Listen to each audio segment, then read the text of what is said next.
So I really encourage writers using an intuitive process to always be looking at the energy. If you're a thin boundary person, you're a sensitive person, you know how to feel into the energy. It can be hard. You might be uncertain. You might be confused, not knowing where you're going. That's okay, as long as you feel like things are moving. You feel like you're still engaged. You're curious instead of feeling like you're scared or you're frozen or you're numb or you're stuck. Or You want to avoidant. shift in Yeah, the yeah, flow. yeah. Yeah, I mean, and it's different for every person. Yeah. Every person has a different situation. They're writing something different. But that's Hmm. basically the gist of how I try to move people from driving towards achieving a result to being in relationship and tuning into how you feel. Welcome to the Awaken Your Wise Woman podcast, where we hold your sensitive nature front and center. Because your sensitivity is a gift that needs polishing up every day. In our world of high stimulation, there's rarely a chance to sit back, listen, and go deep. Join me as I hang out with highly sensitive women and the healers who support them as we dive deep into all things sensitive, healing from childhood wounds, cool alternative methods for growth, and all the ways your sensitivities make you a powerful force to be reckoned with. So let's take a drive or a walk, or let's get comfy on the couch with a soft blanket and beverage. You're in for some wholehearted, soulful conversations with truly amazing women like you. Let's grow a strong community of awakened, sensitive women together. Hi, and welcome back to the Awaken Your Wise Woman podcast.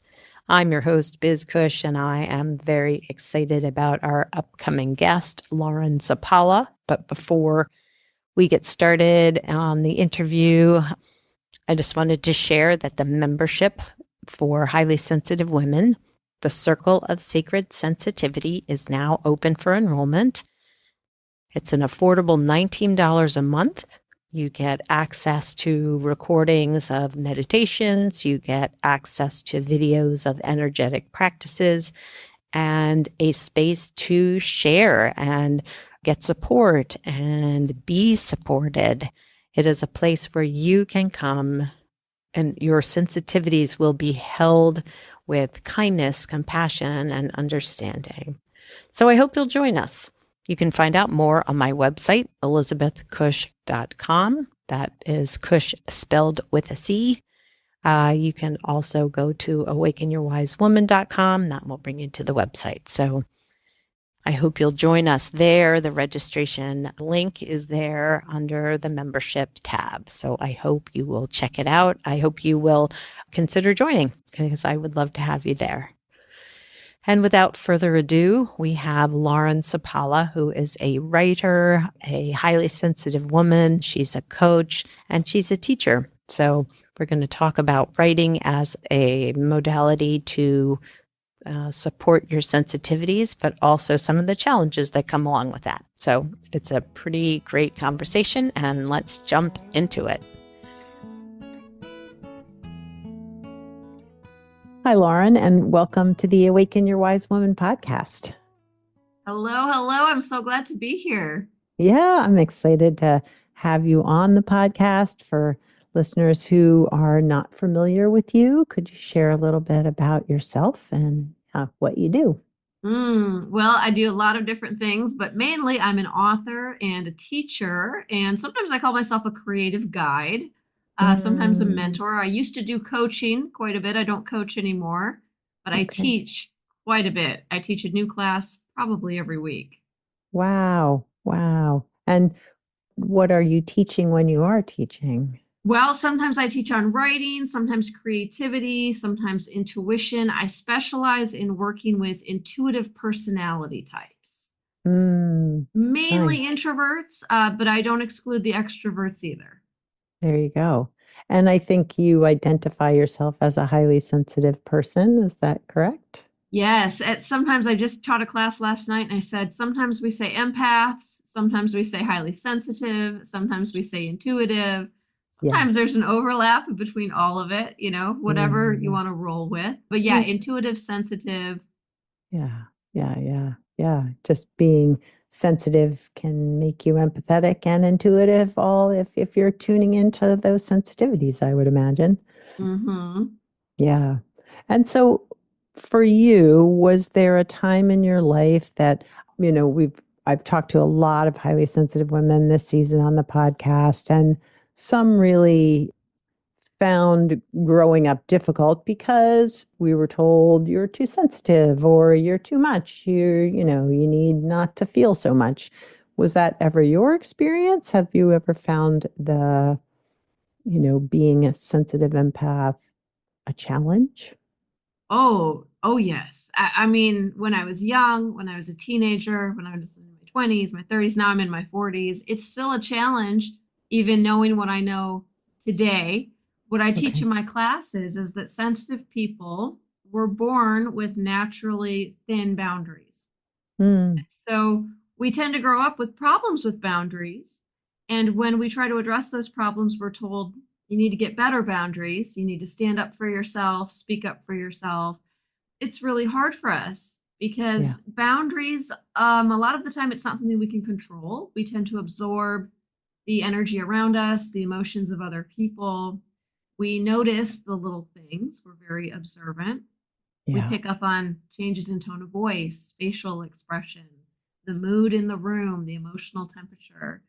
And Mm, even though we tend to be the glue that holds together the office or the family or the social group, our gifts are not often appreciated because mm. we do have such quiet gifts and we're very good at being gentle and unobtrusive. So it's a hard row to hoe, honestly. If you are a highly sensitive person, Yeah. it is. It's very challenging and it's hard to explain what's going on with you to other people, much less yourself. Yeah. Well, interesting. It's funny. I really hadn't thought about how that boundaries are hard for us because we just naturally are taking in, like, we can't stop that process of picking up on others' emotions. I mean, I guess we can protect ourselves in certain ways, but we're going to be taking in the environmental stimulus without, like, it's not just like, oh, today I'm not going to do that. Well, and our entire operating system is different. When you have thin boundaries, one feeling glides into another. Mm, Sometimes you might have trouble differentiating between your thoughts and your feelings. yeah. People who have thin boundaries, their past might feel like it's very much part of their present. Oh, With totally. people who are not so sensitive, things are much more straightforward. They're Hmm. not absorbing all of these things. They have one feeling, I'm sad, and then it's over, and then they move on. Their past is the past. And so we live in a society and a culture that really encourages us, I don't want to say pushes us, but sometimes it does, to do things in a linear way, in a Yeah. straightforward way, with thick dividing lines around things. And highly sensitive people don't operate that way. That Yeah. doesn't work for us. We're not usually linear. We're not usually straightforward. We don't have a lot Hmm. of thick barriers between things. We don't naturally operate that way. And then Yeah. when we try to operate the way we operate, we're told, what are you doing? That's weird. You're wrong. You need to get stronger, toughen up. And Yeah. we can't do those things. We cannot toughen up. It's not part of our makeup. Yeah. Yeah. I've definitely found that for myself, being more aware of my needs has helped me take better care of myself when I do get my feelings hurt or I am absorbing things that feel overwhelming or avoiding situations where I know I'm going to be overwhelmed. But yeah, it doesn't stop. It's just I've learned how to manage how much I'm feeling out in the world. Overwhelm is huge. For sensitive Oh, people, overwhelm is maybe the biggest thing because again we live in a society that says you should be fine working 5 days a week 8 or 9 hours a day and then you should want to socialize when you're done yeah. with the work day and you should want to socialize on the weekends. You should want to be busy all the time and be surrounded by people, and if you Mm, don't, well, what's wrong? Are you depressed? Are you isolating? Are you antisocial? And Yeah. for highly sensitive people, working 5 days a week, 8 or 9 hours a day is too much. We need Oh, rest breaks. We need longer rest breaks than others.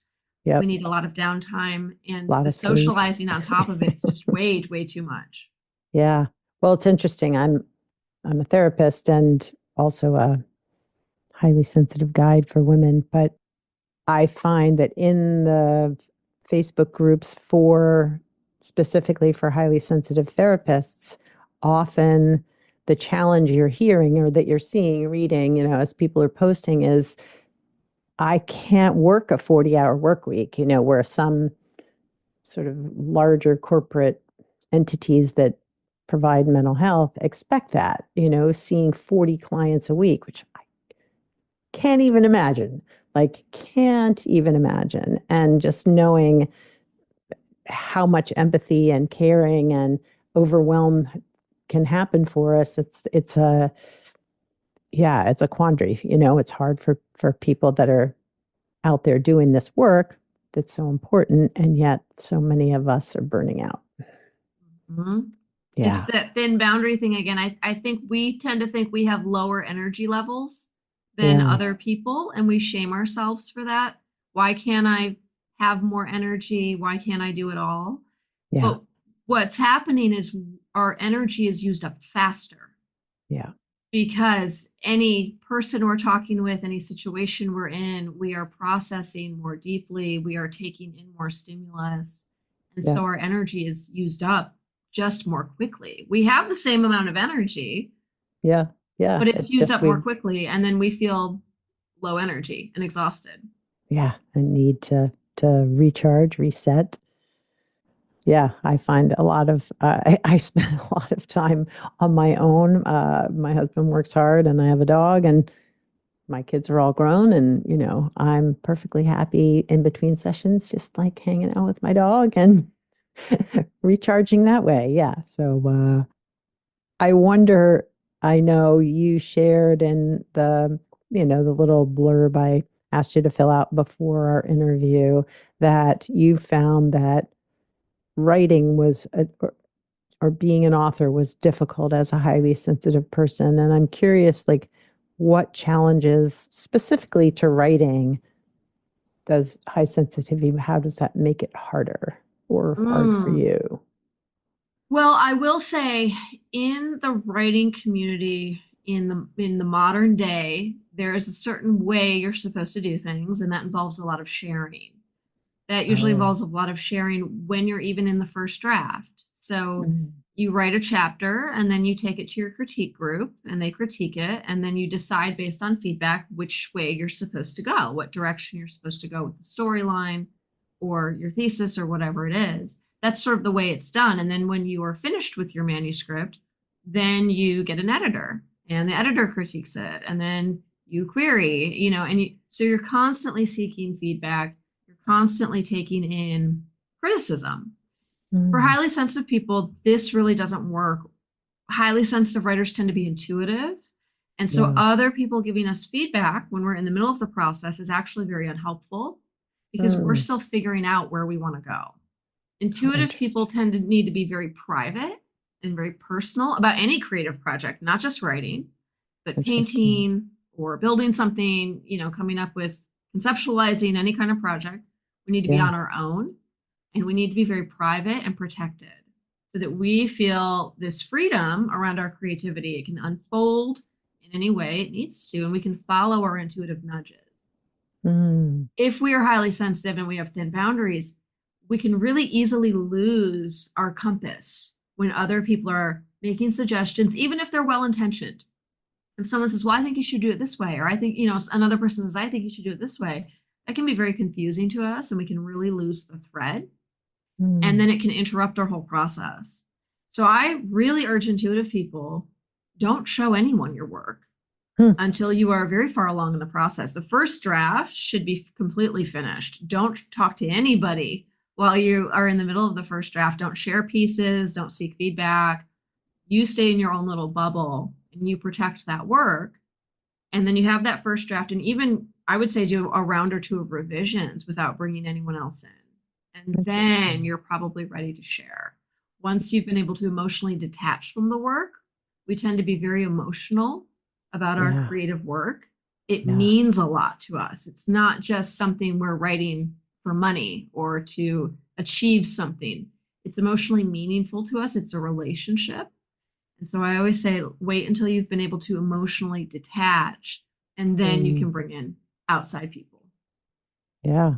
That makes so much sense to me. I feel like even, well, it's probably true for anything, but from thinking about it from my perspective, just like in particular, writing fiction, where you're really developing the characters, you're feeling what they're feeling, and you're creating them in a way to truly represent all they're feeling. Like I would imagine it would be so hard to, yeah, to share that for one, initially as you're developing those characters, but two, yeah, to have anybody tell you, oh no, you should do it this way would be disruptive. And Yeah. also with memoir, when people are writing memoir Oh, or yeah. personal Oh, essay, a yeah. lot of times for intuitive people, we're using it as a healing tool. Oh, And true. so we're really excavating old layers, old events, and a lot of stuff can come up. And I say for intuitive people, when you're writing memoir, you may Mm, experience physical symptoms. I You bet. might, if you've had a skin condition in the past, it might flare up. If you've had Mm, stomach issues, that might emerge. Your body may react mm, in different ways because you're processing old trauma, old unconscious material from the past, really emerging into the conscious now. And that's hard. And to bring someone else in who's not part of it and who might start criticizing, well, I thought this chapter was confusing. I don't think you should write so much about the time you were 5 years old. That's not right. helpful. The healing Right. journey has to come first. Mm, that's really beautiful, actually, because yeah, so much healing can come from writing, but if someone's telling you that's not the story you should be telling, I would imagine that could be very wounding too. Yeah. Well, Yeah. and a lot of times with memoir, you don't end up including everything, and that's Yeah. okay. But you Sure. don't know that in the first draft. Yeah. And you need to write to get it out of you. Even if it doesn't go into the final draft, a lot of it needs to be written for you to speak your own truth on the page. That's a very important part of the process. I Mm, think sometimes editors forget that. Agents definitely do.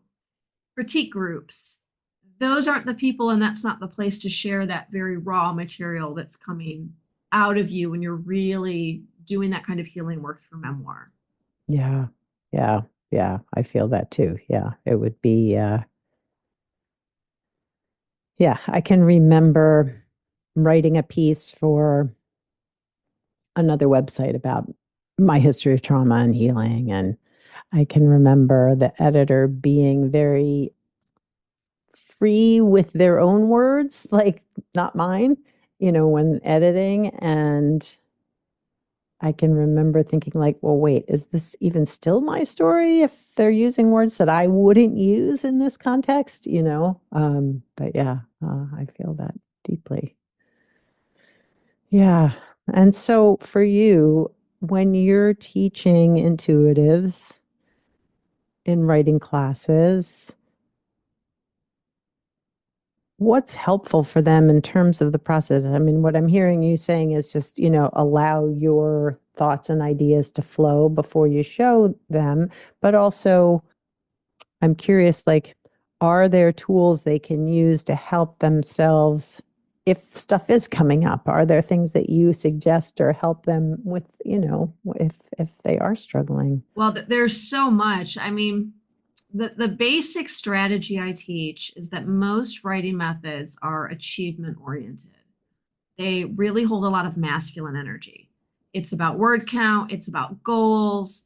You see this all the time online. Write your book in 90 days, get your book done in six Mm, months. And you're supposed to be driving toward a result. And everything's yeah. very action oriented. And I say, take your focus off the achievement oriented stuff and pivot so that you are focusing on the relationship. You're focusing on your relationship with your writing, your relationship with the story, your relationship with the characters, your relationship with your own memories. And Mm, instead of word count, we focus on time spent. So Maybe your goal is that I'm going to spend 2 hours a week on my writing. I'm going to spend an hour on Monday and an hour on Thursday. And I'm going to sit down and I'm going to be with the writing. And I'm not going to force it. And I'm not going to keep my eye on how many words I'm writing. If I write 50 words, great. If I write 500 words, great. But how did I feel? How did I Mm. feel during that hour? Did I feel safe? Did I feel curious? Did I feel engaged? Was I surprised by what came out of me? Did I feel in flow? How did the energy feel? Was the energy moving? Yeah. That's what we really focus on instead of, well, how much did I get done? Or how much can I expect to get done next week? And what is this all going to add up to? And is anyone going to like this? Is this going to make money? Yeah. That kind of stuff is, if you look at the energy, it's like, well, I feel very judged and I feel maybe very exposed. I don't feel safe. I feel like I have to prove myself or I have to have something to show for it. That energy doesn't feel good. I definitely don't feel in flow. So I Mm. really encourage writers using an intuitive process to always be looking at the energy. If you're a thin boundary person, you're a sensitive person, you know how to feel into the energy. It can be hard. You might be uncertain. You might be confused, not knowing where you're going. That's okay, as long as you feel like things are moving. You feel like you're still engaged. You're curious instead of feeling like you're scared or you're frozen or you're numb or you're stuck. Or You want to avoidant. shift Yeah. into Yeah. flow. Yeah. Yeah, I mean, and it's different for every person. Yeah. Every person has a different situation. They're writing something different. But that's Hmm. basically the gist of how I try to move people from driving towards achieving a result to being in relationship and tuning into how you feel. Mm. Gosh, sounds so much like therapy. You know, like if you can be open and curious and be with yourself through the feelings or whatever it is, like it can shift so much internally versus critical or measuring progress or, yeah, trying to, I want to get there to healing versus I need this process to unfold. Yeah. Mhm. Yeah. Yeah. I love the use of curiosity in just our own stories too, or our own feelings versus like judging ourselves for the feeling or judging ourselves for are we making progress or not. Just to be like, that's interesting. Okay, I got 10 words done today, but I was in flow for those 10 words or whatever. Yeah. Well, I always do meditations during my silent writing program. I have a silent program. We meet 3 times a week over Zoom. We write Mm. silently together for an hour. And I open it with a meditation. And one of the meditations I use that people say is, I'm willing to be surprised. I'm willing to be Uh, surprised during this hour. And every time I say it, I can feel it from the group. I'm like, oh, I feel a little anxiety ripple because it's scary to say I'm willing to be surprised, especially if you have trauma, yes. especially if you have a past history. If you've had abuse in your past, sometimes being surprised, you got Yeah. hurt and you got hurt very badly. So it is very healing to work with your own creativity and to experiment with willing to be surprised by the words that Mm. come out of you or the painting that you make, and to see that this can be something safe. This can Yeah. be actually something stable and secure, my surprise in my own creative process. Mm. Yeah. That's really nice. I like that. And so, share a little bit about that I find that so intriguing having a silent writing group, just because, yeah, it's like, well, we're in this together, but I don't have to be sharing, I don't have to be saying anything, but the energy is here. That's creative. Yeah, that's cool. The silent writing sessions I started because I used to do a silent writing program years ago in San Francisco, like 20 years ago. And it was in Okay. person, and I couldn't write at that time. I was paralyzed with fear. But I would Mm. go once a week and sit with this group, and we would write together for 1 hour. And I Mm. realized later I had so much trauma and I was so frozen. I had trauma around self expression, which a lot of intuitive writers do. And so I was frozen sharing on the page, and I couldn't ground myself. On my own, I could not ground myself. I didn't have the tools, I didn't have the resilience to do that. But with Yeah. a group of people who were grounding, I could just sort of connect to their energy. And people who are very sensitive and have thin boundaries, this is one of the advantages. If you're in a good group, if you're in a Oh, group where people are safe and wonderful and lovely, you can really connect to that energy easily. And that's what we do totally. in the silent writing sessions over Zoom I hold now, is that there's a space, there's a circle. And Yeah. so people who feel very afraid, very unsure, very ungrounded can come in, just kind of plug into the group, ground themselves, and start to do their writing work from there. And I get Mm, new people all the time who are like, this is the weirdest thing. I didn't think it was going to work. I'm just sitting there with my camera off, even, because I tell people you don't have to have your camera on if you don't want. There's no mm, participation. They said, but I yeah. can feel it. I feel different in the sessions. And I say, yeah, that's the power of a group. And it's all really sensitive, intuitive, lovely people who are open and being vulnerable and making it a safe space. And you can feel it. And if you have thin boundaries, you can really feel it. Oh, yeah. Oh my gosh. I'm in a mentorship coaching program with, yeah, a really intuitive healer, and it's just the energy they bring attracts the energy of the people who come. And it just, I was, I personally, I often can feel in group, like, is this really my space, right? Like if it's just a mixed group of random people. But, these groups have been so great because it does just feel like, all right, I get this whole energy is really flowing because the person holding the space knows how to do that and is grounded enough to do that. Yeah. Mm-hmm. Yeah. I bet it's really great. So if you were to describe like one piece of your high sensitivity, intuitiveness, creativity, like what do you love most about it? I know we've talked a lot Mm. about challenges, so I always like to come back to What that. I love most about it, and I understand there's a whole lot of highly sensitive people who are not here yet, but I believe any highly sensitive person can get here, is Mm, once you understand what it is, you don't even have to know how to work with it. If you just really can understand what it is, the world can open up and you realize you can see so many different layers of reality that other people cannot see. You can see yeah. so many energy patterns and so many dynamics at play that other people cannot see. And it is really that piece of, oh, I have thin boundaries. I'm not crazy. I am not codependent. I am not dysfunctional. I am not too fragile. I'm not too weak. I Yeah. have thin boundaries. So I can feel the energy in a room, in a group, in a relationship.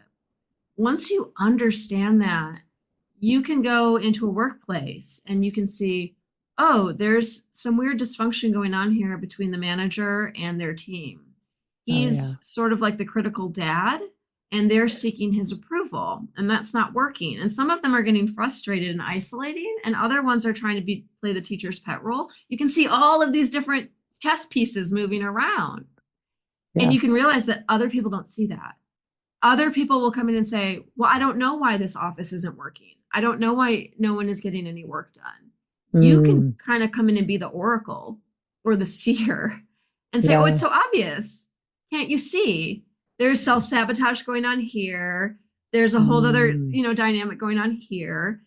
And it can really help you very quickly avoid those situations. Like you can come into a group and I know a lot of highly sensitive women, they still don't understand. They're like, I go to work every day and I just feel bad. I come yeah. home and I'm tired and I'm grumpy. I feel Nobody bad. understands me. Yeah. Yeah. Yeah. Yeah. It's Totally. not you. It's the energy of the group. The group Yeah. feels bad. Yeah. Oh, You're just seeing it and feeling it. But that it's not you, it's the group. And once you can see that, you can quickly say, oh, I don't need to be in this situation, in this mm, environment. And you yeah. can very quickly get out of it and into better things. And Yeah. then you can build this life where you're like, I feel good all the time. I'm very unconventional and I'm a little bit hermit like, but I feel good all the time. And it's amazing. There you go. That's me. um, um, yeah, well, it's funny because although I don't work in a corporate environment, if my husband loves music, I do too, but we often will go to musical events, lots of people. And I have to kind of prepare my energy for that to be in all the excitement. But what I end up doing is watching the people in the audience and kind of figuring out, oh, are they having a fight? Are they having a good time? Like, oh, I see that dynamic with their kids or whatever. And I can build a whole story in my head about what's going on because I'm picking up on their energy and watching their movements and it's funny. Yeah. So, and I do I that with the frequently will be people. at a cafe, working on something, and two people are having a date across from me. And so much of that, I want to stop them and say, "You two are not compatible at all. She's not really listening. He's not really interested. Let's just call it off right now. It's been 10 Oh, minutes, and I can tell this is not going to go anywhere." really, don't keep fighting it. Yeah, that's funny. I love that. Love that. Well, if there are listeners out there who have been wanting to write either a memoir or whatever it is that want more support in that area, how do people find you and the work that you do? Go to my website, laurensapala.com, and sign up for my newsletter. I Nice. send out frequent newsletters. Right now, I'm doing a series where my readers have sent me questions. So almost every day, I answer a sort of Dear Abby type question in my newsletter for sensitive people, Oh, which has been going nice. really well. People are saying, "Oh, this is incredibly helpful. I thought I was the only one that struggled with this." You're not. You Yeah. can always send me a question, I'll answer it in my newsletter. I do new classes really just about every week. I'm doing a class right now called Getting Past Feeling Not Good Enough. I'm going to be Mm, teaching an intuitive memoir class later this month. I'll be teaching more classes on energy, intuition, intuitive people, all sorts of things. So there's always something going on. And then the silent writing program that runs every month, and that's Sunday, Monday, Thursday. There's no attendance taken. You can come any of the days you can make it. All the sessions are open to you if you sign up at the beginning of the month, and that happens every month. And then I have a lot of books out as well. My books are on Amazon, they're on my website. So there's lots of stuff to choose from. I've got my fingers in a lot of different pies. yeah, yeah, yeah. But it sounds like it really lights you up just watching your face talk about it, that it sounds like it's really something that you love. Yeah. I do. It's I don't want to say a labor of love because most of the time it just feels like fun. It's hard work, but it's Mm, just fun. nice. I love that. Well, Lauren, I really, really appreciate you coming on the podcast. I know I found you through an article you wrote for the highly sensitive refuge, maybe, I think, Mm-hmm. about writing, journaling, I think. But yeah, but super fun to actually connect and, here face to face with you. And I appreciate you being a guest on the podcast.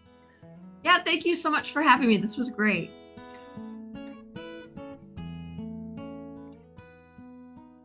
Well, I hope you enjoyed that conversation with Lauren Sapala. She really knows her stuff. But what I found intriguing was the silent writing group where you just write in community without needing to talk or share or even have anybody looking over your shoulder.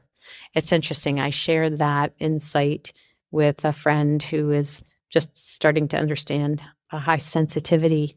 And she shared that it made so much sense to her that how irritated or upset or frustrated she would get when somebody was standing behind her looking over her shoulder, that was part of being highly sensitive, that we felt the energy so strongly of somebody behind us, but also there are parts of us that interpret that as looking over your shoulder or judging or criticizing.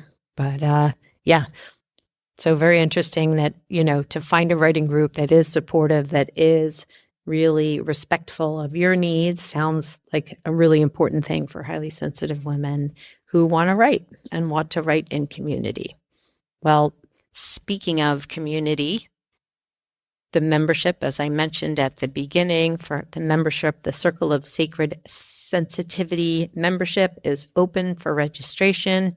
It's a wonderful space with lots of great resources and places to connect. So if you're considering needing a community of highly sensitive women, this is it. This is your space.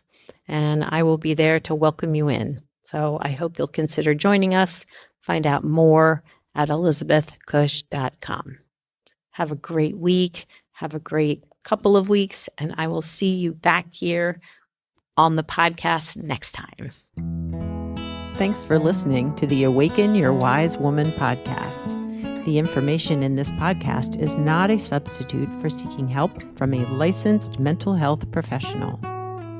Music by Andy Cush, sound editing by Laura Disler, and show notes by Kathy Cush. If you'd like more information about me, Biz Cush, and the resources shared today, go to awakenyourwisewoman.com.